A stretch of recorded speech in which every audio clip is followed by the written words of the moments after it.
munaasabadan maanta ka dhacday degmada Bardaale ee gobolka Baay isla markaasina lagu caleemin saaray gudoomiyaha cusub ee degmada Bardaale ee dhawaan la doortay Saalax Ahmed Sheekh Axmed ayaa waxa ka soo qayb galay madaxweynaha maamul goboleedka Koonfur Galbeed Soomaaliya Mudane Shariif Xasan Sheekh Qaadan wasiirka wasaaradda arrimaha gudaha iyo dawladaha hoose maamulka Koonfur Galbeed Soomaaliya wasiirkii hore ee wasaaradda gaashaandhigga dawladda federaalka Soomaaliya wakiilo ka kala socday hay'adaha CRD AISA iyo hay'ado kale oo ka qayb qaatay dhismaha maamulka degmada Bardaale waxa sidoo kale munaasabada ka soo qayb galay dadka reer Bardaale oo aan u kala harin ka qayb munaasabada lagu caleemin saaray gudoomiyaha cusub ee degmada Bardaale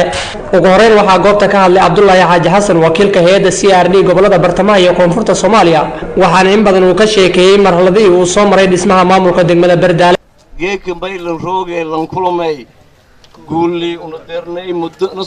korsurnaayna saddex bilood ka dhawaad in la gabagabeeyo caleemin saarkii maamulkii uu ku dhisnay degmada Bardaale in caleemin saarkii geedkan lankooy oo waliba u sonkooy lankii dalka weynayay madaxweynihii dowlad goboleedka Koonfur Galbeed geedka dhataan rooga farxadtaas ninkiino oo hal mar fadhimale oona lan hoola galay mise shaqaha qobaday hooli gabagabadii la roogo la guulaysadeen walku farxad badan male marka arintaasi ma ilaahay geedka munaasabad aad muhiim ah waay ma sheego walaa una marnay kulay inay up and down يقدر يقريه والبدن الحماري دبعته والأوجي الحمد لله والهو أنا سريدي هقبضين بقى بدك الشيء أنتم مقاش ولا شيء ولا فقبضين بسكو برشيد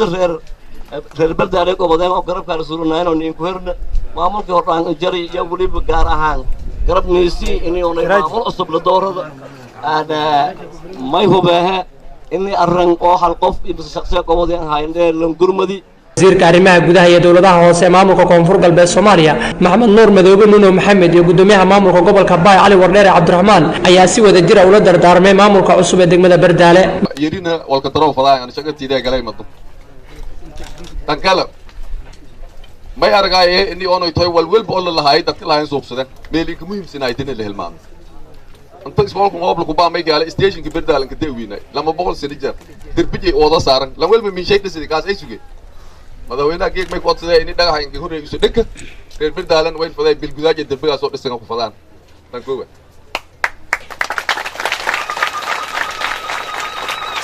ma inta kama nagay madaxweynaha markaatan ku walay bilaanto oo ay tahay ururka guddiga bilaantay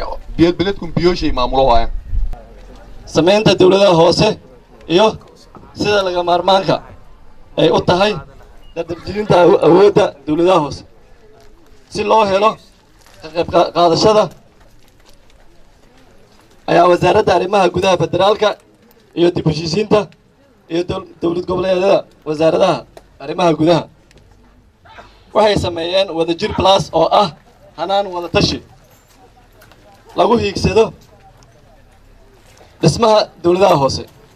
madaxweynaha maamul goboleedka Koonfur Galbeed Soomaaliya Mudane Shariif Xasan Sheekh Qaadan oo gabagabadii munaasabada ka hadlay waxa uu hambaliyay maamulka cusub ee degmada Bardaale waxaana shacabka reer Bardaale uu ka codsaday inay la shaqeeyaan maamulkooda urdanka Bardaale